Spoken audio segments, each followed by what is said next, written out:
Y puedes pasar las diapositivas, de favor. ¿Todas? O sea, avanzar para ver que si corre. Ok. Ajá, sí se ve bien. Y pues ya, si nos dices que ya estás listo, Listo. sí, gracias. Ok, entonces permítanme, voy a dejar entrar a sala de espera Sí, Claro. y ahorita les aviso.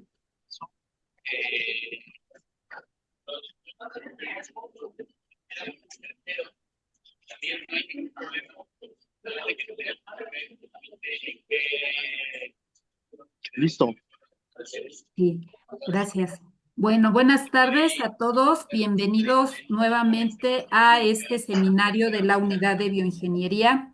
El día de hoy tenemos a Enrique Becerril Rodríguez para el seminario del día de hoy, a quien también le damos la bienvenida, agradecemos su presencia, gracias por estar aquí y Gracias. les recuerdo que la sesión se graba para posteriormente transmitirla en el canal de YouTube, entonces esperamos que no haya problemas por eso y las preguntas las pueden hacer a lo largo de la presentación por medio del chat o bien al final se da oportunidad para que levanten la mano, abran su micrófono y puedan preguntar.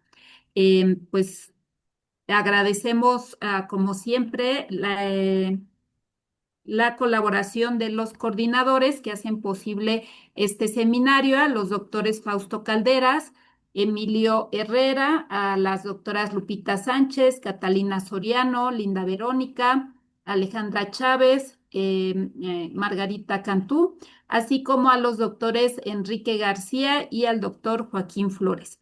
Entonces, pues estamos listos y damos oportunidad a que la doctora Margarita nos presente al ponente del día de hoy. Gracias a todos. Hola, buenos días. Muchas gracias por su presencia. Gracias, maestro Enrique, por aceptar nuestra invitación a los seminarios de los viernes, acá en la carrera de Ingeniería Química, en su antigua escuela, ¿no? Donde estudió los estudios de licenciatura. Pero bueno, les leo la semblanza del maestro. El maestro en ciencias, Enrique Becerril Rodríguez, es egresado de la carrera de Químico Farmacéutico Biólogo por la Facultad de Estudios Superiores Zaragoza. Se ha especializado en el área de síntesis orgánica. Su trabajo académico se enfoca en el desarrollo de nuevas metodologías sintéticas, particularmente aquellas basadas en procesos radicalarios que utilizan luz, así como en la síntesis total de productos naturales. Ha participado como ponente en diversas actividades académicas dirigidas a estudiantes del área de química. Actualmente realiza estudios de doctorado en el Departamento de Química Orgánica del Instituto de Química de la UNAM, bajo la tutela del doctor Alejandro Cordero Vargas. Cabe mencionar que ha trabajado en la industria farmacéutica. Muchas gracias por aceptar la invitación y adelante. Hola chicos, buenas tardes. Eh, Gracias por la presentación, Maggie. Estoy muy contento de poder estar aquí y como lo mencionaba Maggie, el día de hoy les voy a dar una charla titulada Radicales libres y su uso en síntesis orgánica. Más allá de poder compartir ejemplos de aplicaciones de estas especies dentro del ámbito sintético, me gustaría poder transmitir algunos conceptos clave que ayudan a entender las propiedades de estas especies y cómo es que varios grupos de investigación o incluso sectores industriales los aprovechan. Y pues empecemos. Eh,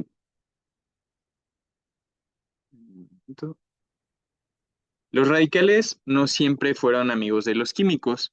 De hecho, durante décadas se puso en duda su uso y aún su existencia. En 1900, de la mano del químico Moses Gomberg, se llevó a cabo el registro del primer avistamiento de radicales libres, y fue a través de este radical, el radical trifenilmetilo. Este radical especialmente es estable. De hecho, él reporta que lo podía mantener aislado durante semanas y no solo lo aisló, sino que pudo ver su reactividad al ponerle enfrente distintas especies químicas. En 1929, los químicos Panet y Hofeditz lograron el primer registro de la generación de radicales metilo. A diferencia del radical de Gomberg, estos radicales no son nada estables. Hay una diferencia abismal y esto ayudó para poder estudiar la cinética de los radicales alquilo. Posteriormente, en la temporada de 1933, Karash y Mayo lograron estudiar lo que después llamaron el efecto peróxido. El efecto peróxido consta en la reacción de una olefina con ácidos como el ácido bromídrico y bajo la presencia de oxígeno o peróxidos generan un producto con un patrón de sustitución anti-Markovnikov. Además de que introdujeron los primeros mecanismos radicalarios, ellos sentaron muchos conceptos clave dentro de esta área de la química y explotaron el radical estanilo, que su historia es muy, muy importante para el desarrollo de todo este tipo de química.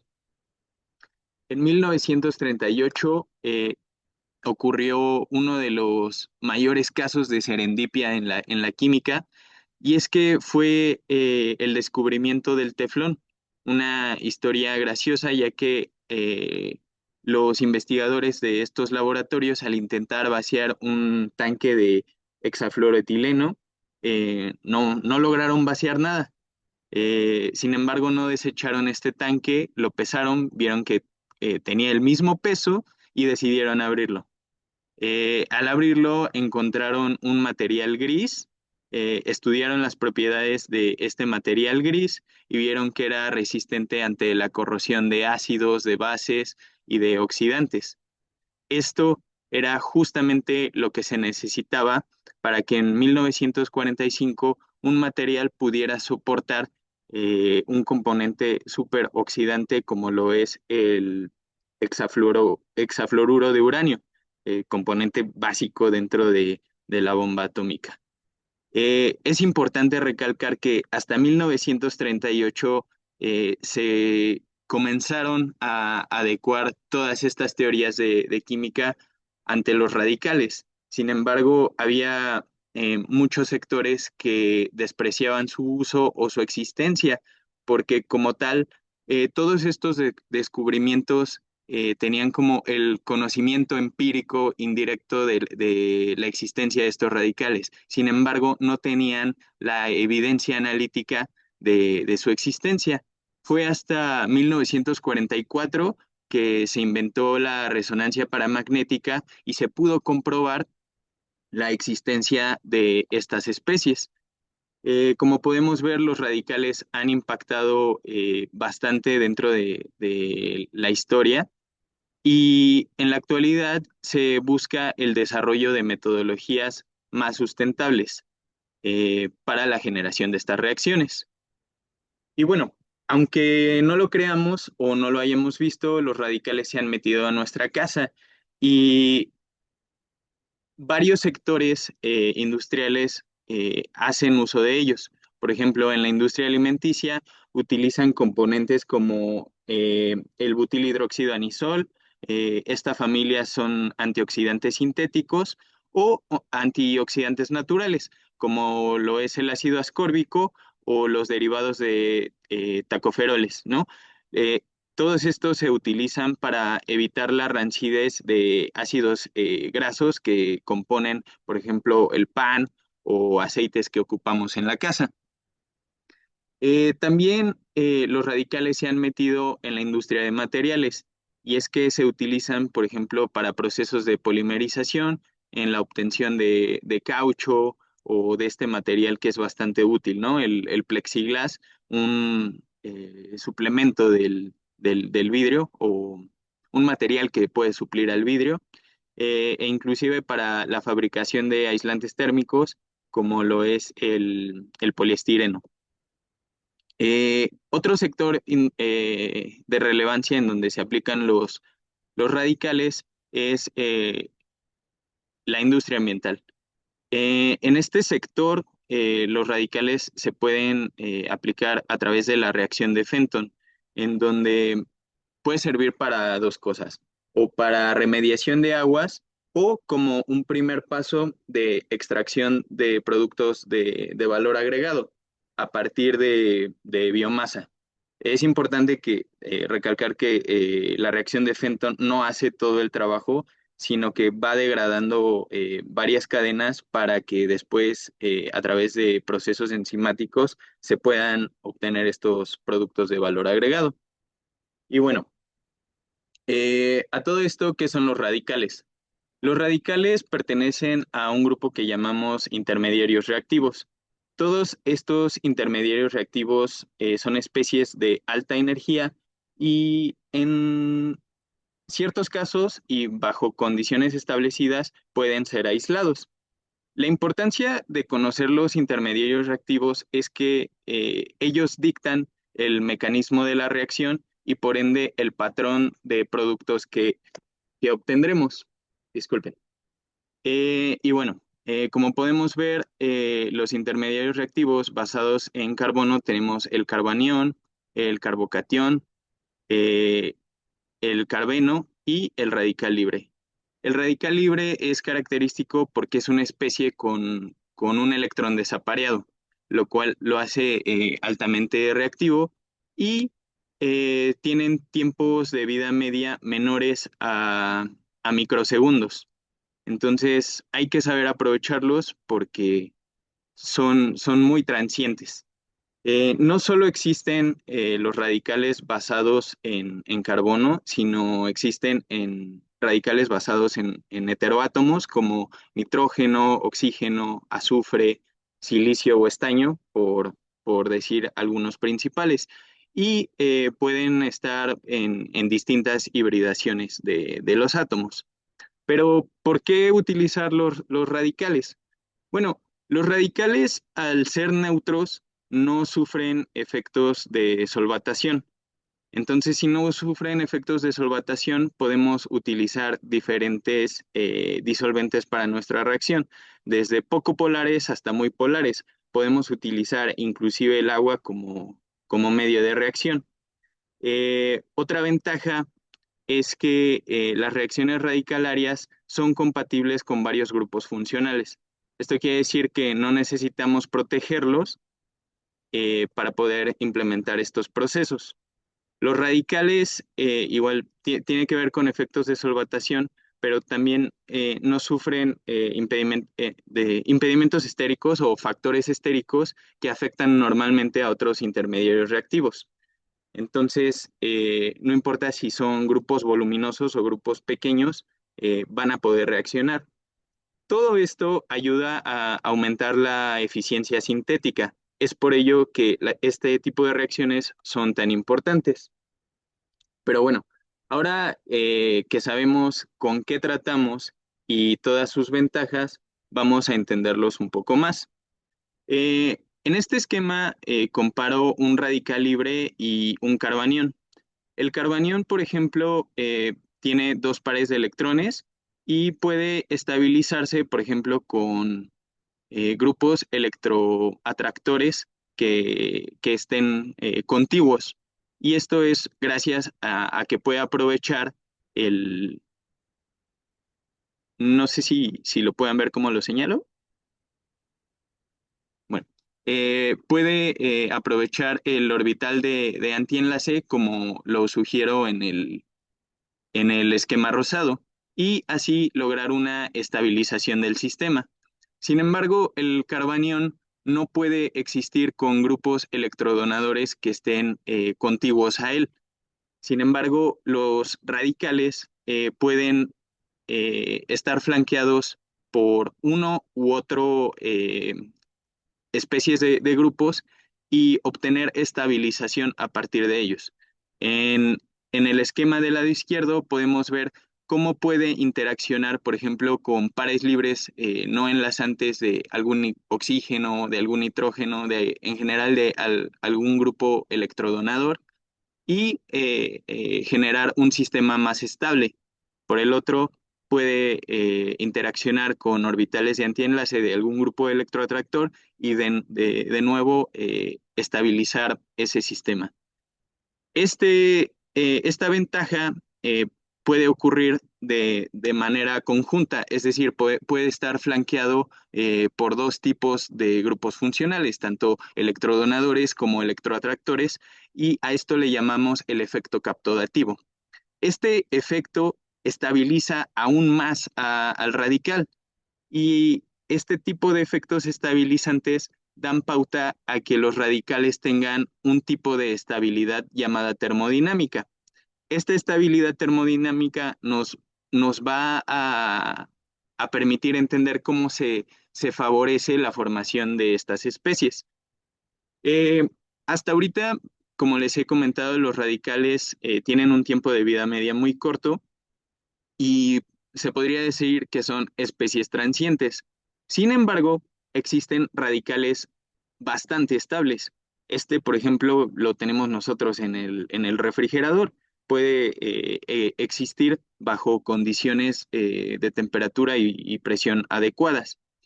En el caso de este radical, el 2266 tetrametilpiperidinoxil, lo conocemos como TEMPO, sufre otra especie de estabilización, que es la estabilización cinética. Básicamente, este tipo de radicales son muy difíciles de generar, pero una vez que se generan, es muy difícil que pueda reaccionar con otras especies. Entonces, con lo que quiero transmitir en esta diapositiva es que la estabilidad cinética favorece la persistencia de estas especies.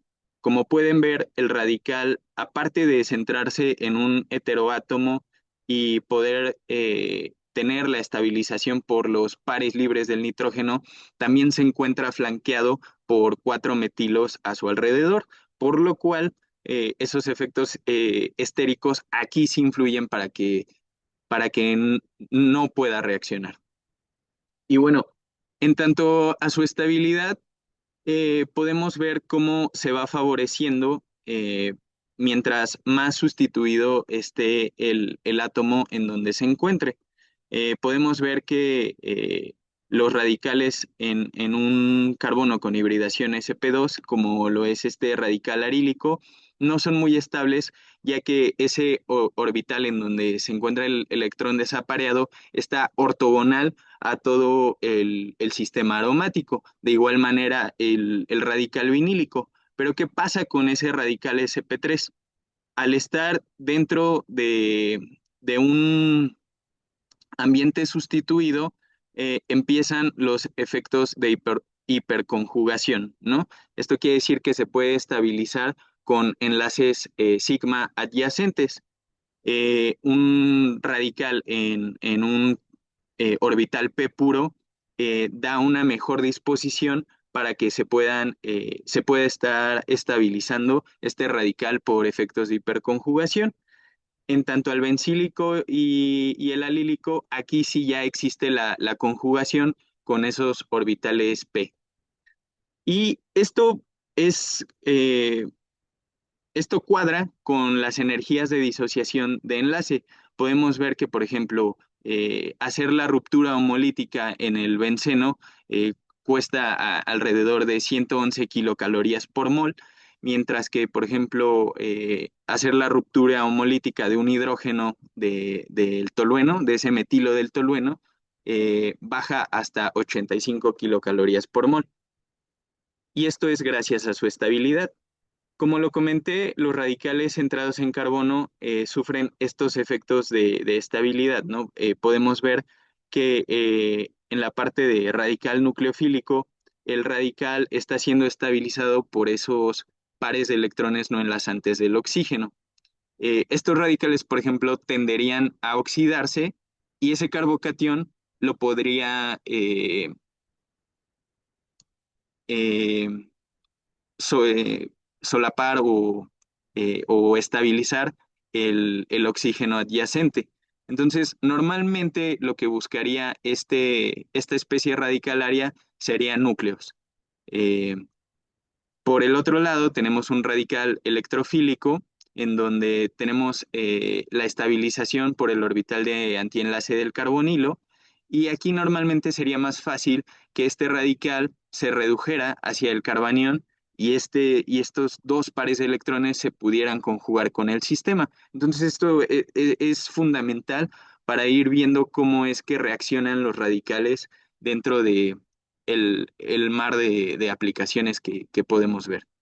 En tanto a los heteroátomos, cuando generamos los radicales centrados en ellos, pueden seguir una misma tendencia que en la tabla periódica. Podemos ver cómo desde el silicio hasta el oxígeno presentan una afinidad electrónica más marcada y por ende dentro de una molécula una electronegatividad más marcada. Y bueno, eh, ahora que conocemos sus propiedades y su estabilidad, ¿cómo es que lo aplicamos? El verdadero poder de los radicales surge cuando analizamos el alcance de sus reacciones. Y de manera general englobé las reacciones en estas cuatro etapas, en estos cuatro tipos: la adición, la abstracción o sustitución homolítica bimolecular, la recombinación de radicales y así como existe la adición, también existe la eliminación. Entonces comencemos. En tanto a la adición se puede hacer sobre olefinas. Una aplicación muy buena es las reacciones en cascada de estas especies. Como podemos ver, en 1998 el químico Sard es un pionero de estas reacciones.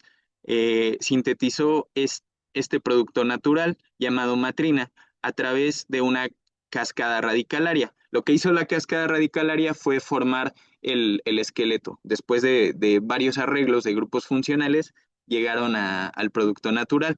Pero lo interesante aquí es que a partir de dos componentes y con dobles enlaces situados en la manera o disposición correcta, pudo llegar a la creación de un tetraciclo, formando en un solo paso tres enlaces. Y lo curioso de esta molécula es que tiene tres carbonos asimétricos contiguos. Entonces, la síntesis de este producto natural en su paso radicalario enriqueció un diastereómero.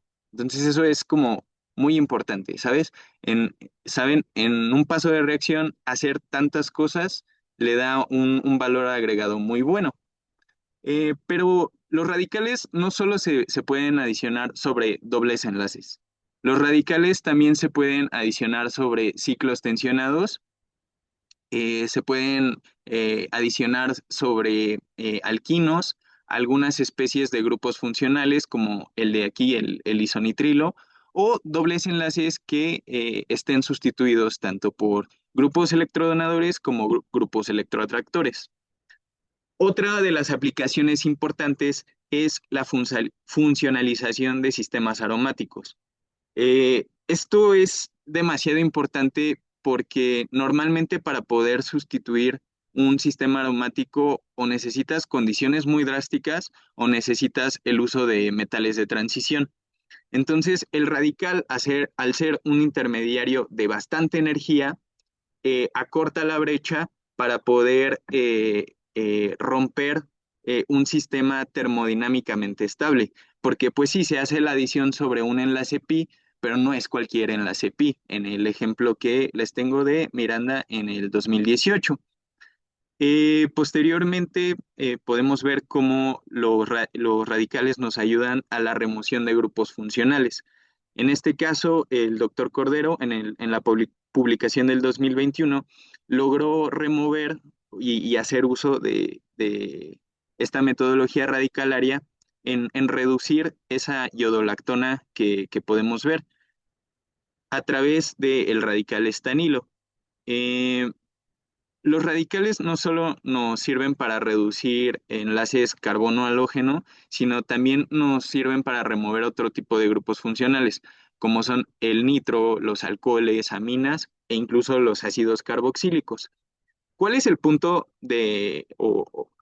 ¿O cuál es la ventaja de la remoción de grupos funcionales vía radicalaria?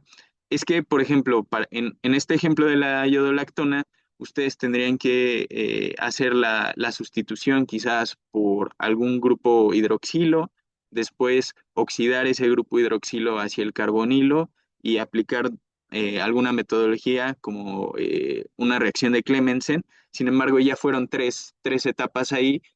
eh, la caída del rendimiento es como inevitable y se pueden sufrir varias reacciones colaterales.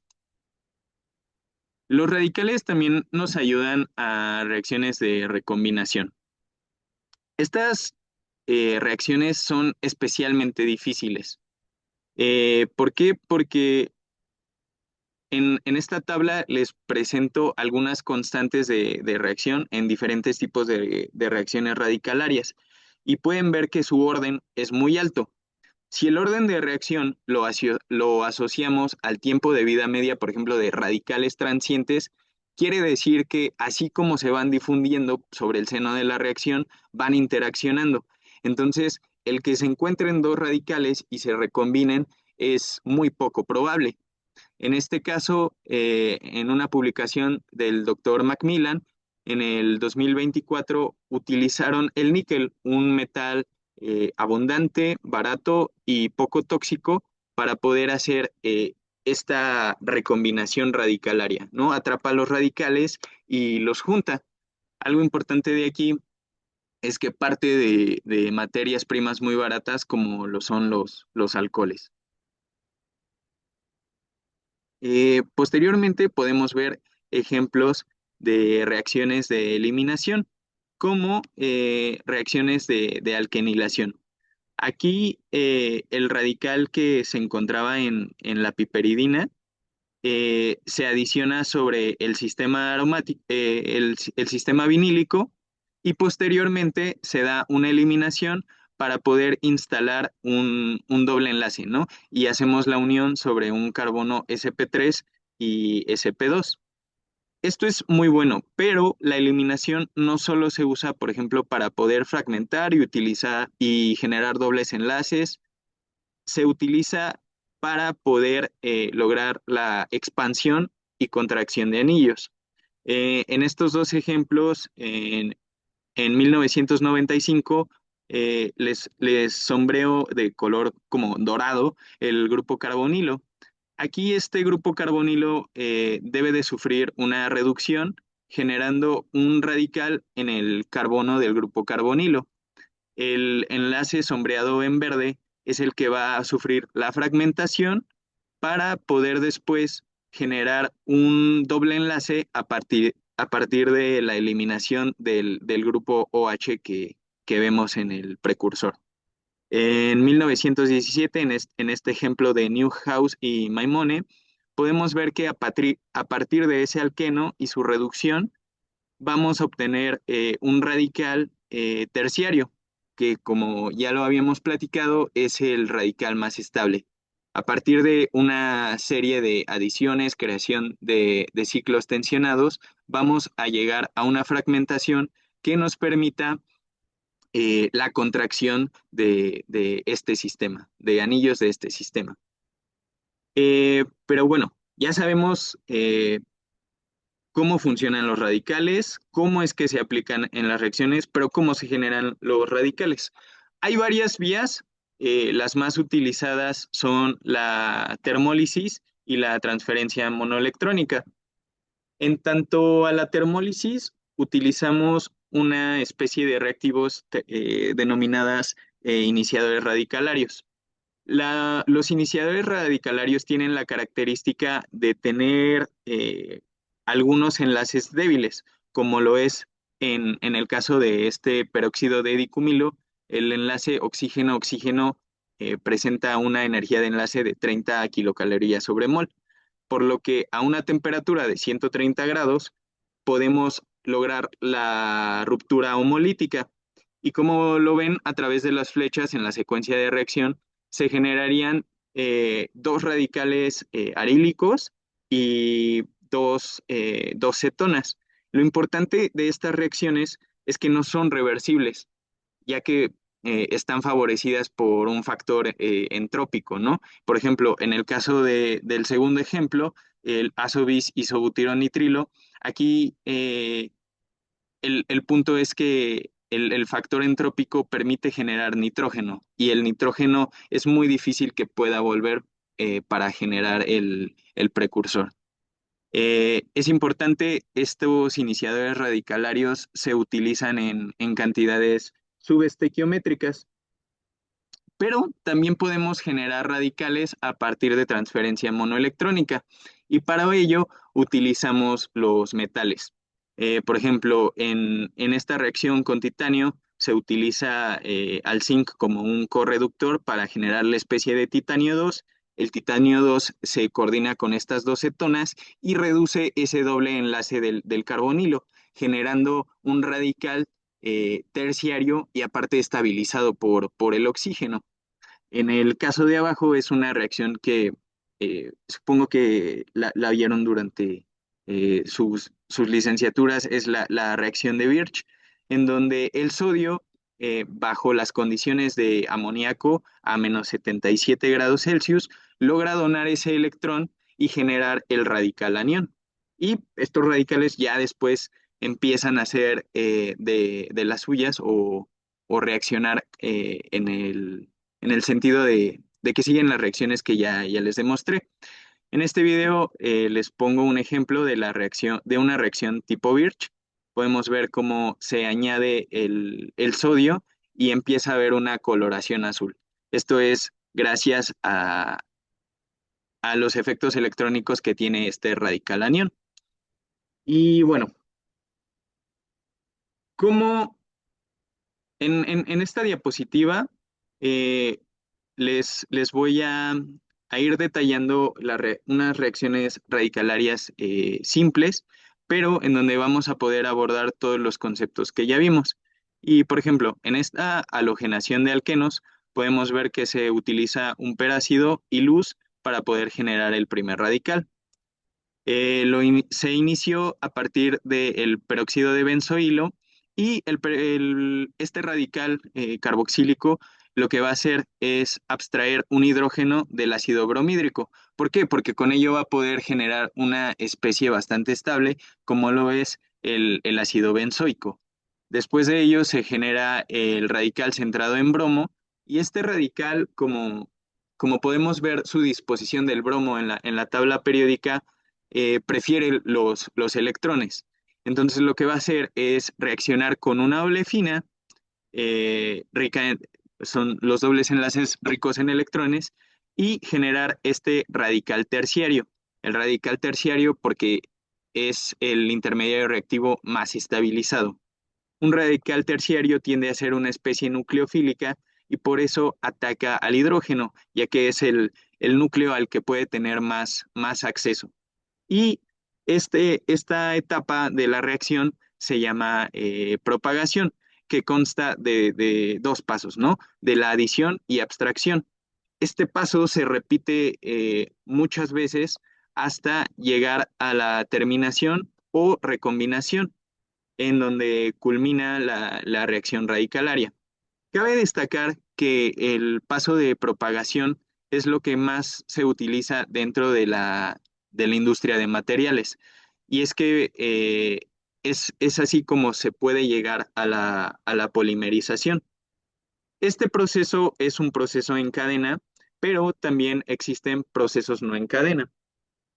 Más allá de los componentes que requiere esta reacción, me gustaría que siguieran esta narración eh, porque a partir de una especie excitada de, por ejemplo, el metal del rutenio, se puede lograr la reducción. Como ven, aquí ya no hay una parte de iniciación, sino que empieza por un proceso redox. Se genera el radical pertinente y el ion bromuro. Este radical va a reaccionar con la trampa radicalaria que tenga enfrente, generando un nuevo radical de la adición beta, y antes de llevar a cabo un proceso de adición o abstracción o de las reacciones que ya les presenté, sufre un proceso de oxidación. Entonces, ese carbocatión lo puede capturar el ion bromuro. Este proceso es un proceso no en cadena y se refiere a una reacción denominada ATRA, Atom Transfer Reaction, Radical Reaction. Entonces, esta reacción es importante porque inspiró a un nuevo tipo de polimerización, que es la polimerización radicalaria por transferencia de átomo. Es muy utilizada, por ejemplo, por la compañía BASF para poder generar nuevos tipos de materiales y sobre todo para controlar más la polimerización. Eh, Resalto, ese tipo de polimerización no es lo mismo que vieron en este ejemplo. Sin embargo, esa polimerización se inspira a partir de esta reacción. Y bueno, ya vimos que los radicales están difundidos por varios sectores, entonces, ya que hemos aprovechado todo lo que nos ofrecen, ¿cómo es que la ciencia está innovando en ellos? Y bueno, principalmente se innova en su etapa de iniciación. Aquí entran dos temas fuertes, como lo es la fotocatálisis y la electroquímica, las cuales utilizan energías renovables como la electricidad, ahora que tenemos acceso, por ejemplo, a paneles solares o otro tipo de fuentes de energía sustentables, podemos llevar a cabo reacciones dentro de celdas y así iniciar los procesos redox para generar estas especies. Por el otro lado, la fotocatálisis lo que hace es utilizar luz visible para irradiar selectivamente fotocatalizadores y estos, al alcanzar un estado de excitación, poder llevar a cabo estos procesos redox y, de nuevo, generar los radicales. Eh, Estos dos campos ya se han desarrollado bastante, su crecimiento ha sido exponencial y ya no se usan solamente en investigación o en lotes piloto, ya se utilizan de manera industrial. Estas imágenes que están entre fotocatálisis y el fotocatalizador y electroquímica y las celdas son ejemplos de aplicación en lotes piloto. Si quieren conocer más acerca de estos temas, les recomiendo que lean las referencias que pongo en la base. Hablan bastante acerca de este tema. Y bueno, decir que también se necesita una cuestión de desarrollo tecnológico ingenieril, no solo como científico. Por ejemplo, en este artículo nos habla de las fases que va cruzando el desarrollo de una reacción para llegar a una escala industrial, ¿no?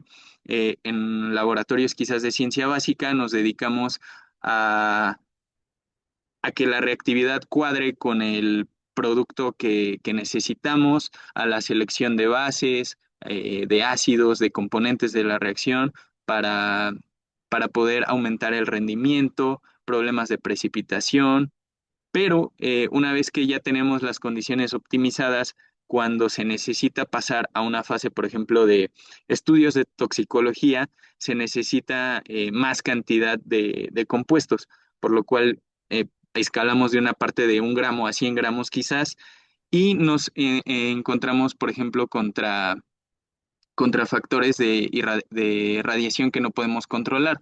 Y es que la luz puede sufrir efectos de reflexión, de difracción, y no todo nuestro seno de reacción va a ser completamente irradiado. Entonces, la cuestión ingenierial es quizás crear reactores que puedan irradiar más superficie de la reacción. Y ya cuando llegamos a una etapa de desarrollo clínico, necesitamos pasar de esos 100 gramos a kilogramos. Entonces, lo que nos explica este artículo es cómo pueden, a través de la disposición de tuberías de plástico sobre lámparas y el uso de bombas peristálticas para estar pasando el seno de reacción en esa tubería, logran optimizar una reacción y poderla extender poderla escalar, perdón. De igual manera, Maestro la Enrique. electroquímica, perdón, Eh, Maggie. sí, es que estamos ya con el tiempo, entonces un par de minutos si podría Sí, para terminar la presentación, por favor. vale, Mari. De igual manera, la parte electroquímica se enfrenta con problemas ingenieriles, ustedes sabrán más de ello, de fenómenos de transporte de masa, y lo que buscan es aumentar la difusión de esta reacción sobre los reactores. Hay varios ejemplos de cómo se puede mejorar. Yéndonos sobre ejemplos específicos dentro de la farmacéutica, un ejemplo es la encainida, un fármaco que fue producido por Bristol Myers Squibb y era un fármaco base antiarrítmico de la clase IC. Una metodología sintética que se utilizaba constaba de 7 pasos de reacción para poder llegar a este fármaco y con procesos de protección y desprotección. Sin embargo, a través de la química de radicales y de la fotocatálisis, podemos generar este fármaco en un paso de reacción, con materias primas más asequibles y con tiempos de reacción más cortos. Otro ejemplo nos los da este fragmento que estudia la farmacéutica Boehringer Ingelheim, que es un componente de varias moléculas que están desarrollando. En este artículo introducen un fragmento de trifluorometilo. Todas estas cadenas halogenadas son muy importantes para la industria farmacéutica y agroquímica por las propiedades que les da la molécula. Y con ello, en el artículo se narra cómo parten de materias primas baratas, como el N-óxido de piridina y el ácido trifluoroacético, para generar este radical. Lamentablemente, este proceso no es aplicado en farmacéutica, pero por las complejidades de halogenación y deshidratación, pero sí es aplicado para sector agroquímico. Como puntos clave podemos ver que esta química simplifica una ruta sintética, permite usar materias primas con mayor disponibilidad y que sean más baratas, además de su escalabilidad.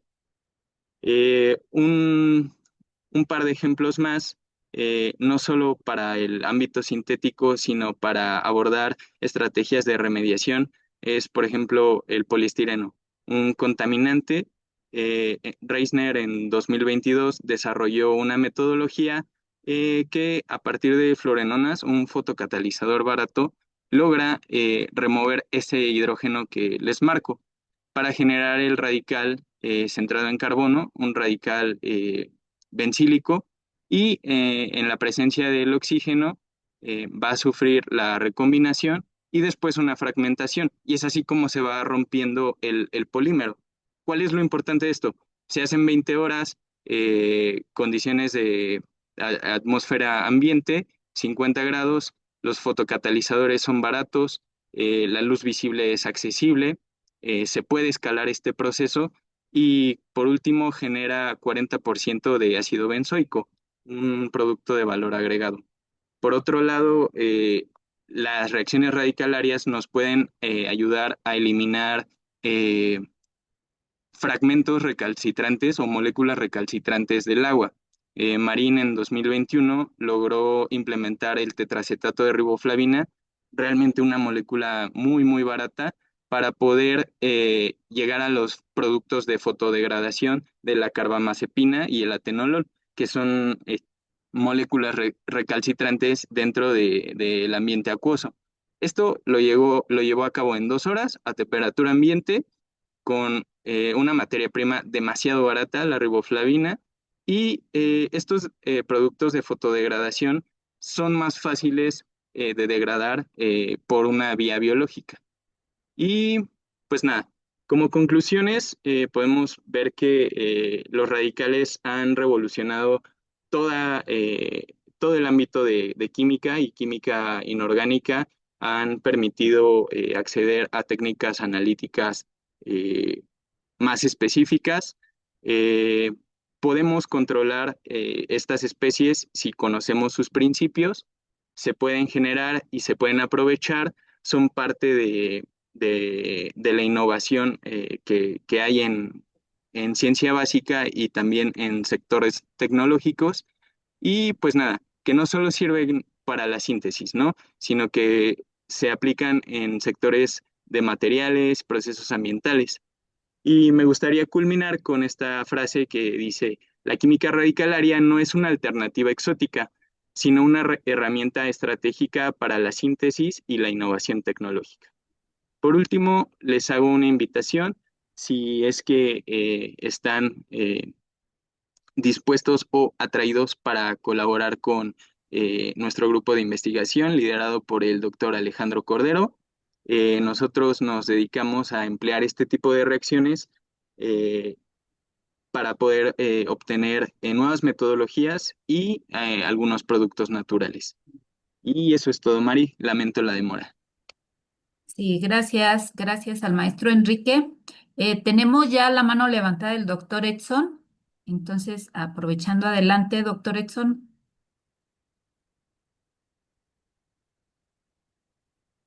Mm, no sé si está el doctor Edson por ahí. Sí, aquí estoy, ya. Adelante. Perdón, estamos llegando aquí al trabajo. Buenas tardes. Primero que nada, Hola. agradecerte, Enrique, tu, tu gran plática.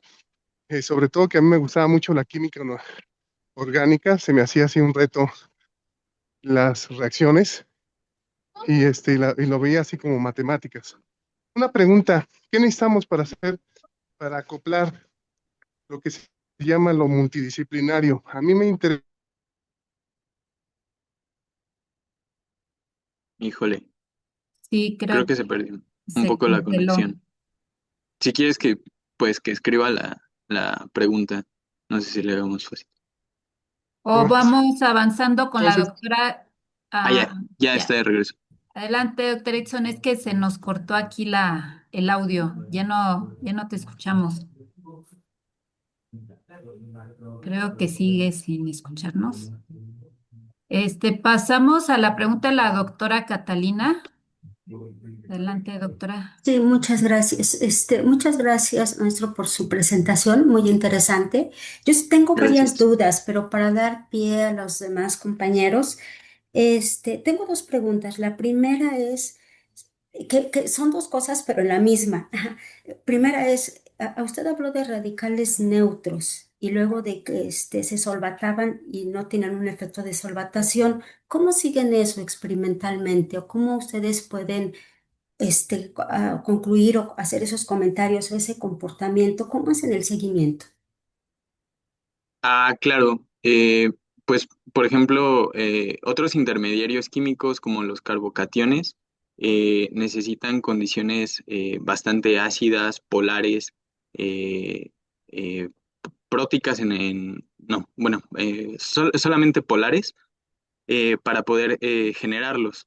Y a través de estudios como resonancia, se ha podido demostrar su presencia. En este caso, pues sí, los radicales son neutros, ¿no? No, no tienen ni más ni menos electrones y comprobar su efecto de solvatación, eh, eh, más que nada lo decimos porque podemos utilizar diferentes disolventes y no vemos un cambio tan drástico por el cambio de disolventes. Pero, ¿qué No, experimento hacen para hacer esas pruebas? ¿O cómo ustedes pueden sustentar un dato así? mm, ay, de pronto no se me viene a la mente, estoy como Bueno, que no se en otro preocupe. cuadro, La segunda pero pregunta lo me llama pensaré. sí, no se preocupe. La segunda pregunta me llama la atención cuando generan ustedes los radicales libres por termólisis. Ajá, y luego nos habla también de los procesos redox. Aquí muy sencilla, nada más usted en la termólisis presenta unas delta Gs positivas. Uno pensaría que termodinámicamente eso no es estable. ¿Qué rendimientos tienen en esas reacciones? Y por otro lado, hablando de los procesos redox, ¿cuáles tendrían mejores rendimientos con respecto a los de termólisis en la generación de radicales libres y sus productos? Me voy por partes. En la primera Sí. observación, sí, los delta Gs son de esa magnitud y precisamente esos reactivos no son muy estables. Necesitan estar siempre casi casi en refrigeración y los rendimientos utilizando iniciadores radicalarios son, pues, hay de buenos a excelentes. La segunda pregunta era... Es con respecto a los procesos redox. Oiga, nada más eso de buenos a excelentes, pero ¿qué porcentaje sería de buenos a excelentes? Si es que se puede Eh, saber. no, el bueno me refiero a un porcentaje entre 50 y 60% y excelente pueden llegar a incluso hasta 90%. El punto Mm. a 90 e incluso 95%. Sí, ahí en donde baja mucho el porcentaje de rendimiento es debido a las interacciones que puede haber entre trampas radicalarias o otros fragmentos que queramos que reaccionen y los radicales del iniciador radicalario. Eso nos va mermando el rendimiento. Pero si se escogen adecuadamente los componentes de la reacción, es decir, todos estos efectos polares en los que hice hincapié en entender, la cinética entre estas reacciones es más rápida y por ende se abate como la reacción entre el radical del iniciador y las trampas radicalarias que pongamos en el medio. Mm.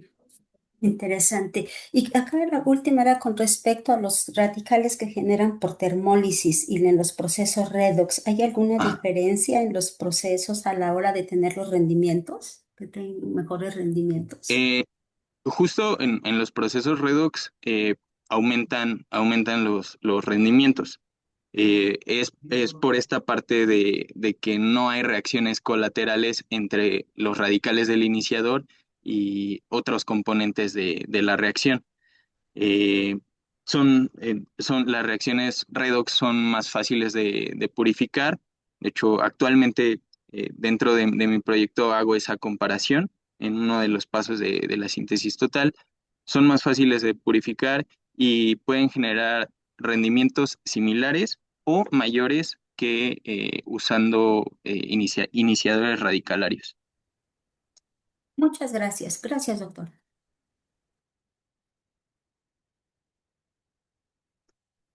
Muchas gracias, doctora Catalina. Y ahora sí, no sé si está por ahí el doctor Edson. No se fue a un examen. Ah, bien, entonces vamos, como sigue ahí su manita levantada, pensé que andaba por ahí, No, aquí entonces, estoy. De hecho, voy para el ah, examen y nada más es una pregunta. Así sí, como, adelante. muy, perdón, discúlpenme, es que la tecnología es chafona.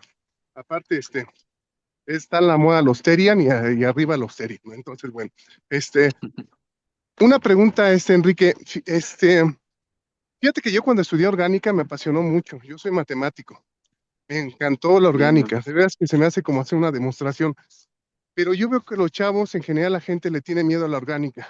¿Cuál sería la aproximación? No sé, ¿cuál sería la aproximación para que sea mejor la enseñanza de la orgánica? No sé si se escuche, no sé si se escuche. Por favor, si alguien por ahí, no sé si Sí, se sí, escucha. sí, se escuchó bien. Ok, por favor. Entonces la pregunta. Gracias. Eso es todo, nada más. Ok, pues entiendo como que la pregunta es cómo poder mejorar la enseñanza de la química orgánica. Y yo creo que para ello necesitamos que los alumnos tengan bases muy fuertes, por ejemplo, de estructura de la materia o, por ejemplo, en la FES era química 1 y química 2, ¿no? Químicas inorgánicas. ¿Por qué? Porque con la química orgánica podemos analizar patrones de reacción, podemos analizar reacciones, podemos analizar fenómenos físico-químicos y para mí como que la química orgánica es la cumbre de la química por demostrar la reactividad y poder utilizar todo lo que aprendimos para explicar toda esta reactividad. Entonces, se necesita que tengan buenas bases de otras materias para que puedan hacer una relación más sencilla al momento de ver todos estos tópicos dentro de química orgánica. Y simplemente que no se asusten, es como las matemáticas. Uno se va como dogmatizando o sugestionando de que son difíciles y realmente no, solamente hay que darles un poco de tiempo para poder analizar. Muchas gracias. Excelente, plática. Te agradezco Gr- mucho. Hasta luego. Gracias, Edson. Hasta luego. Luego, bien, entonces, doctora Alejandra, adelante, por favor. Hola, muchas gracias por la plática, Quique. Bueno, comentarles Gracias, que doctora. tuve el gusto de conocer a Quique cuando estaba terminando su tesis de licenciatura. Estaba en el mismo grupo de investigación que yo haciendo el postdoc con el doctor Luis Miranda. Quique, me gustaría, porfa, que nos expliques cuál es la principal diferencia entre la resonancia normal y la resonancia paramagnética, que comentas que fue la digamos como que la técnica que ayudó a comprobar que existían los radicales, ¿no? Claro, pues estas em, son dos técnicas espectroscópicas. Sin embargo, una se basa en la resonancia de los núcleos y la otra se basa en la resonancia de los electrones. Eh, bueno, en general, como que los componentes de la resonancia magnética nuclear es poder analizar ese spin que tienen los componentes como los protones y neutrones. Y en la resonancia paramagnética analizamos el cambio del spin, pero solo de los electrones. Ok. Muchas gracias, Quique, y gracias por participar en estos seminarios de bioingeniería. Te mando un Gracias, abrazo. doctora. Gracias, Ale, gracias. Y por último tenemos a David, que tiene su manita levantada. Adelante, David.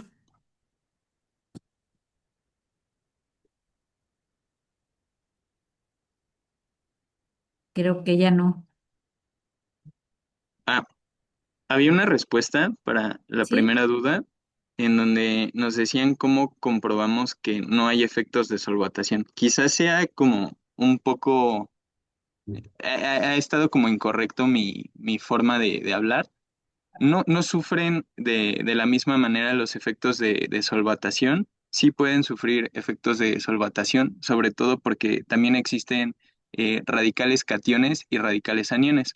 No los abordé en este tópico porque pues ya es ir mucho más allá, pero con estudios de cinética de reacción podríamos diferenciar cómo es que diferentes disolventes afectan a la reactividad de los radicales. Es una manera como de poder analizarlo. Perdón, si puedo, en ese sentido, ¿han hecho ustedes cálculos teóricos? A lo mejor eso también te podría ayudar para ver inclusive pues todo este seguimiento.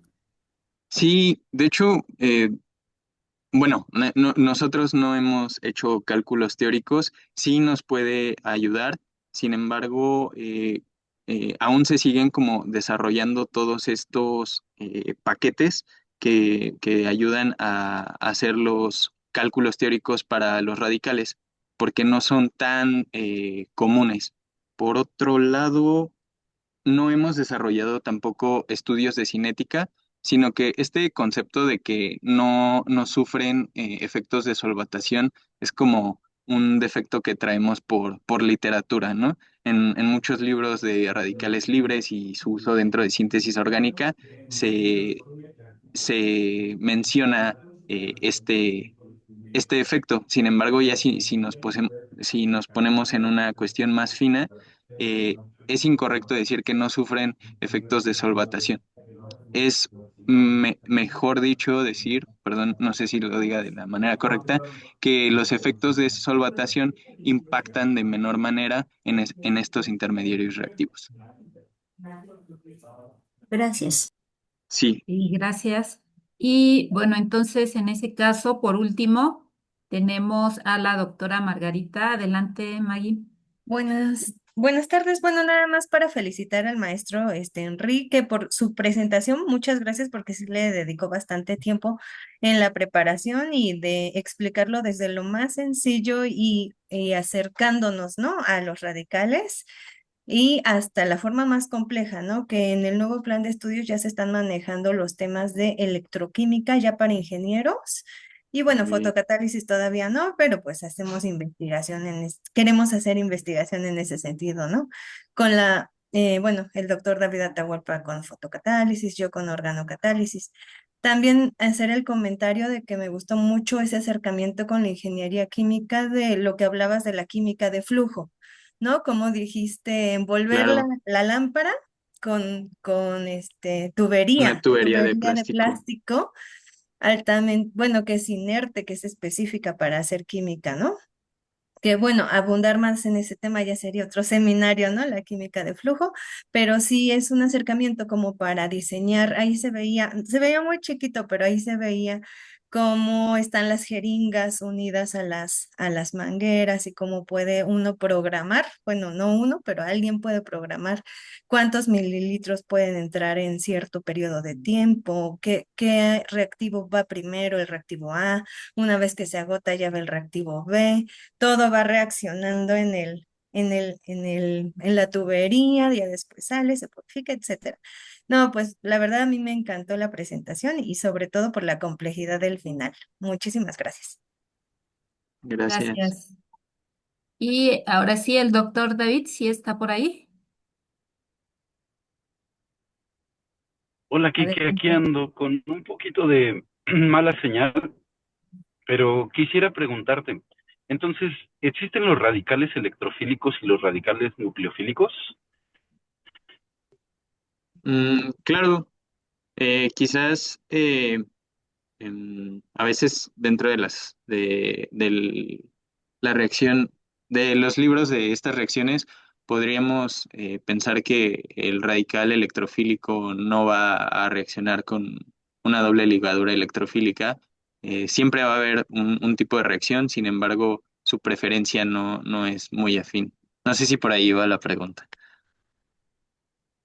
Sí, y es que me llamaba la atención que tú tenías en uno de los ejemplos un bromomalonato de dietilo, y que ese Claro. bromomalonato de dietilo lo hacía reaccionar con un sistema catalítico de iridio, pero esto con la finalidad de generar el radical malohilo, Malonilo. del malonato.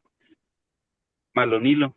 Entonces, en esa reacción bueno, mencionas una transferencia de átomo me parece que es un átomo de bromo, es una reacción de transferencia de átomo, y la doble ligadura con la cual se hace reaccionar en ese ejemplo, ¿cómo la catalogarías tú? Una doble ligadura deficiente en electrones o rica en electrones? Pues es un alqueno inactivado y quizás sea como lo importante de esto, ¿no? Que generas un radical electrofílico y normalmente esperarías que solo reaccionara, por ejemplo, con dobles ligaduras ricas en electrones. Sin embargo, funcionalizas un alqueno inactivado. Entonces, sí, o sea, la rapidez con la que reaccionan los radicales va muy acorde con los conceptos que les di. La velocidad va a ser mayor en algunos casos. Sin embargo, si se generan estas especies y hay trampas radicalarias en el medio y van a poder interaccionar. Exacto. Y entonces, si tuvieras una doble ligadura deficiente en electrones con un radical electrofílico, ¿podría reaccionar? Sí, de hecho, en mi tesis de licenciatura tuve algún ejemplo. Quizás el rendimiento no era muy bueno, era como el 35%, pero sí existía la reacción. Yo recuerdo que también en tu tesis de licenciatura hacías una comparación, ¿no? Metías una olefina rica en electrones, una olefina deficiente, incluso hacías la comparación y podías por resonancia magnético nuclear saber qué selectividad te había dado. Y lo interesante acá era que las selectividades tampoco eran tan distintas. O sea, por ejemplo, obtenías de la olefina rica en electrones 1.5 de cantidad relativa y del otro 1. Entonces, Claro, aunque están esos efectos debidos a los grupos sustituyentes, aún así algo padre de los radicales es que no dejan de reaccionar con olefinas que no siempre hacen ese match correcto. Y entonces, exacto. fíjate que me gustó mucho tu presentación, te felicito. También me gustó mucho que metieras a la historia de bueno, la síntesis del producto natural matrina, ¿no? De Samir Sart, que pues sería como tu bisabuelito académico y en este caso pues de tus asesores su padre académico, ¿no? Con quienes has estado, porque pues él fue prácticamente el tutor de doctorado o de postdoc de ellos, ¿no? Y entonces pues hacer este recuento y dar idea de que los radicales libres funcionan también en procesos en cascada, me parece muy positivo. Me gustó mucho tu presentación y te felicito. Gracias, David. Bien, muchas gracias, doctor David. Gracias. Y agradecemos pues que la doctora Margarita haya invitado al maestro Enrique para hablarnos de todo esto. Como ya lo bien mencionaron, pues este es un tema también muy interesante, muy enriquecedor para el seminario. Pues yo no soy química ni nada por el estilo, entonces para mí todo esto es muy interesante y muy bueno. Y así que agradezco mucho la participación al maestro Enrique, así como a todos los participantes, agradecer su presencia. Les recordamos que estamos cada viernes a las 12 del día en el mismo enlace de Zoom con la misma contraseña y pues los esperamos en los siguientes viernes. Muchas gracias a todos, un saludo, buen fin de semana, pásenla bien. Gracias, adiós a Gracias, todos. nos vemos, Gracias, hasta bye, luego. Saludos, hasta saludos. luego. Hasta luego. Gracias. Hasta luego.